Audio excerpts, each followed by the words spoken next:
Yes, all right. Tubaniriza ku mukutu gwa K-Fashiji the broadcast ko sinziro gezako kubanga tubaweereza wamuno gezako kubanga tukwasaganya embeera nga bazigezako kubanga zitambula ne mu kaseera kano tuba tuyingiddewo tugezeko kubanga tukwasaganya ensonga mu kasavu kanyama wamuno gezako okuzikuteera ku sowaani nga bazigezako kubanga zitambula ebyo ebimu byolabye ne bwe batawalabye.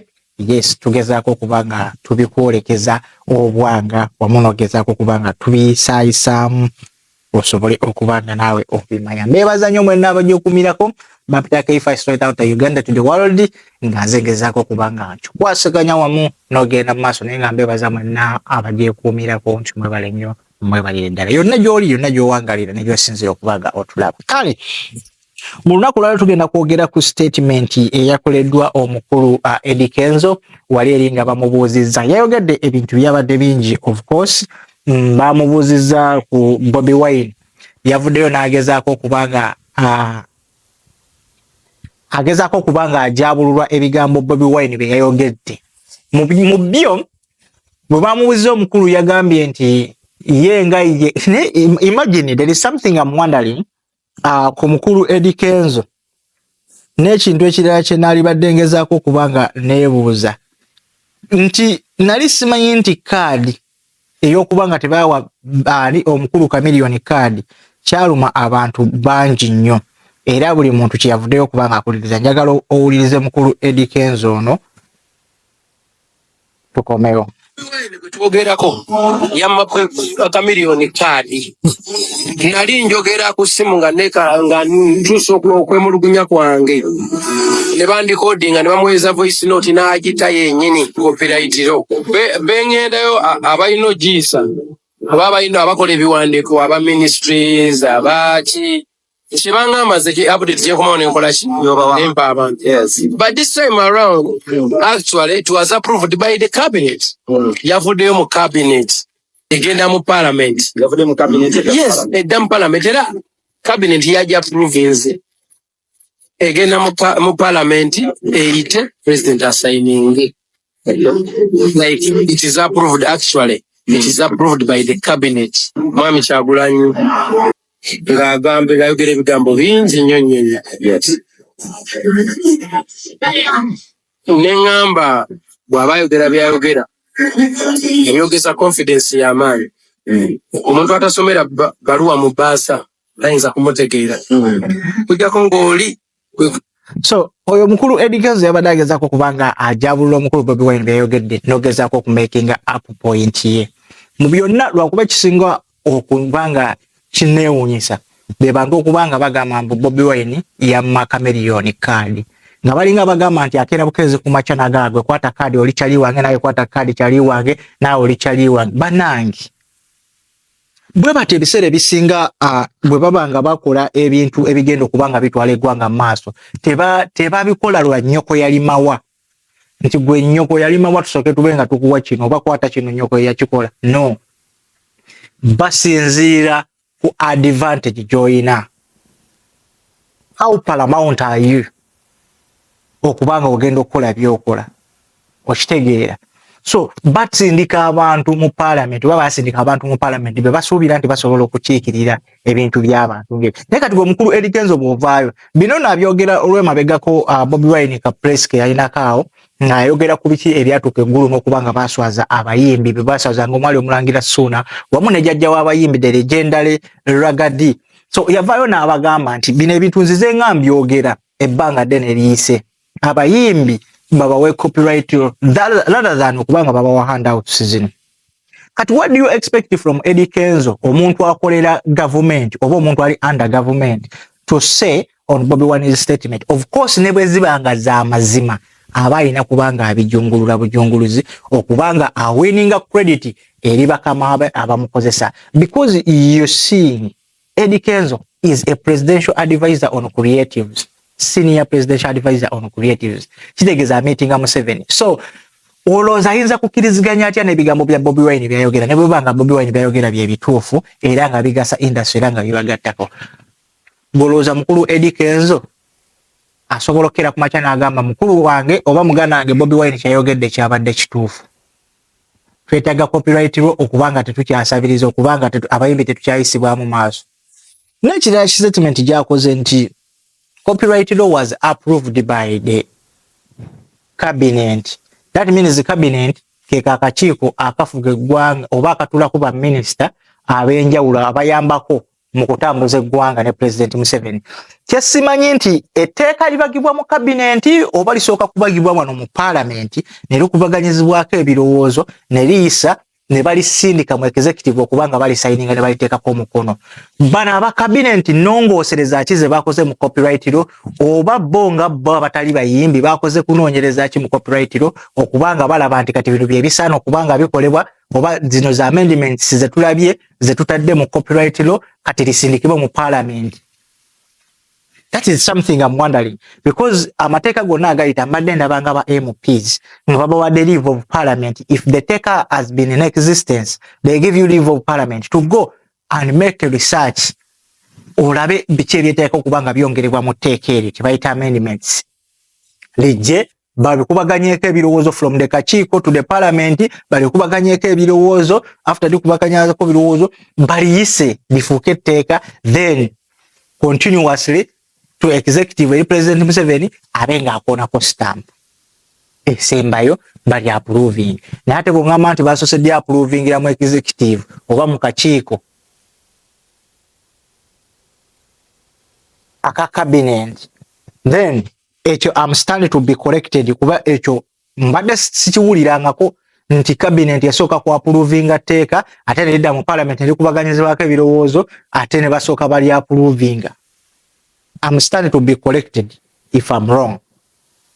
But ekyo mbadde sikiwulirangako mukulu Edrisa Musuuza. So after okwogera ebyo byonna bye yayogedde twabalabako wano nga bewahaaga n'omukulu King Saha emabegako gye buyisaawo. I think it was it on Arrow Beach. But Saha teyamulinze kubanga abugumya embooge n'okubanga agezaako kutuulira ate Saha mumumanyi. Yamusindikiddewo statement yamugambye nti Eddie Kenzo oli brother wange naye ja His Excellency Robert Kyagulanyi Ssentamu oba aka Bobby Wine in your bogus talks. Ako kakuweerawo tekaagala kumanya nga bwe kakuye bebe kubo okumutta mu nkuuka. Never. King Saha is a one-man soldier. He doesn't want to know. Akukuba n'akwebasa ku ttaka n'akugalamiza n'akukuba emiggo obuswanyi obw'okumukumu n'obuwulira. So bwato King Saha bwe yagezezaako kubanga amugamba haga yabwe tenaba kubanga ebugumya n'embooge naye yamuteereddewo mu layini wajja ja Bobby Wine mu yo bogus talk. Eddie Kenzo agamba ye bugaseera muba mulwana, but I don't know who is fighting Eddie Kenzo. I don't know oba abayimbi Bobby mu kugezaako okubagamba nti kino ne kino kye kigenda okubanga bayamba rather than okubanga babakolera kino ne kino is a crime. Then nange ndowooza Eddie muli kulongo namba nti omusajja ye kyalwanirira mu abayimbi kuba yabagambye mu abayimbi nze mbategeera. Okitegeera kitegeeza oli bw'aba musambi wa mupiira asobola okutegeera obulumi omusambi w'omupiira bw'alimu. Allowance kimeka zaafuna bw'oba omunoza kitegeeza aba agenda kubeera mwangu nnyo ku bizibu bye. That's why yabagaye mu ebizibu byammwe mbitegeera because I'm an artist too. But Eddie ebyo byonna byonna alina biiwa mu mazzi kubijabulula simply because he's working for the government. Eddie Kenzo is my brother and I love him so much. Though tuyinza okuba nga twawukana mu nzikiriziganya but simuyinako any problem. Musically he's good, he's well talented. Naye wekituuka ku bino ebisigadde ebintu ebiyamba eggwanga ebintu ebimu leka bakubuulireko ku mazima. Stand always to be corrected where you think you're wrong.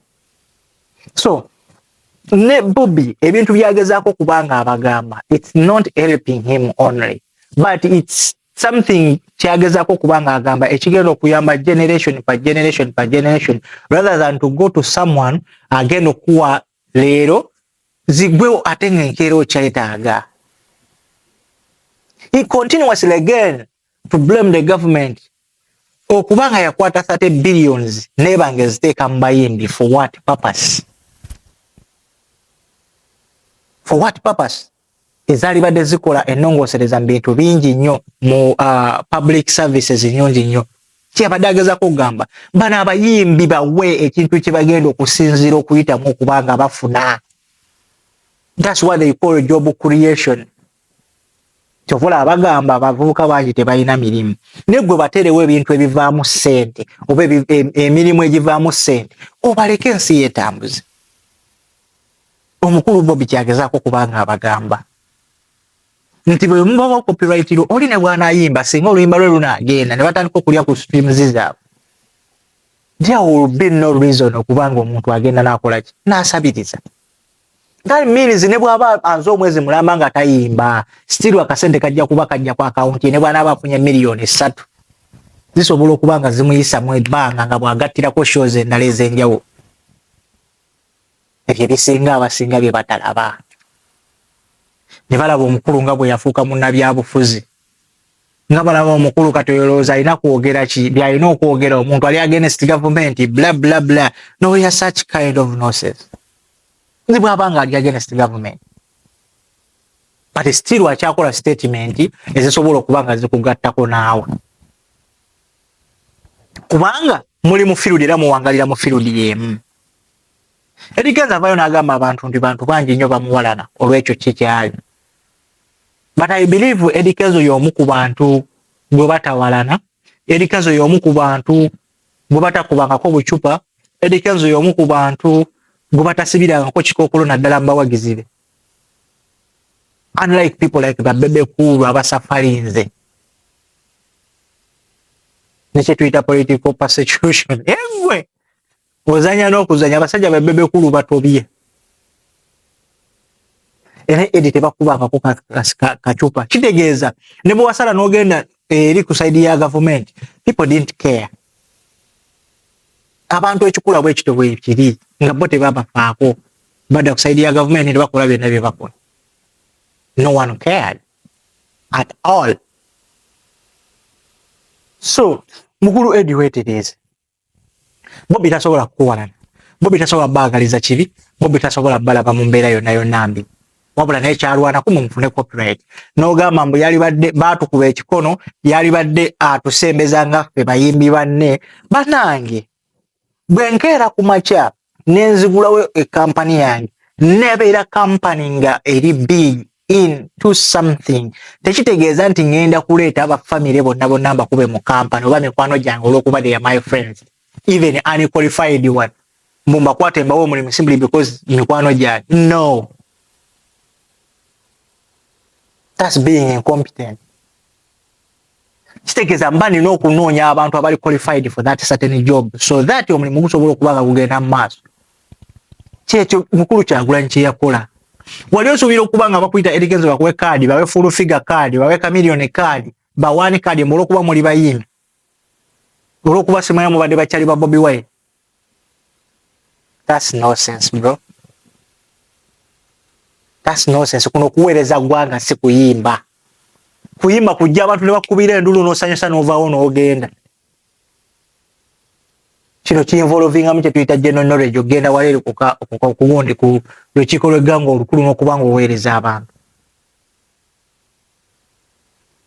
So tugezeko okuba nga twebeereramu. Sigenda kuba nga nsukkawo kumata kumira mpeera, mbagala nnyo. Happy New Year, mubeere bulungi, mweraba. See you next time.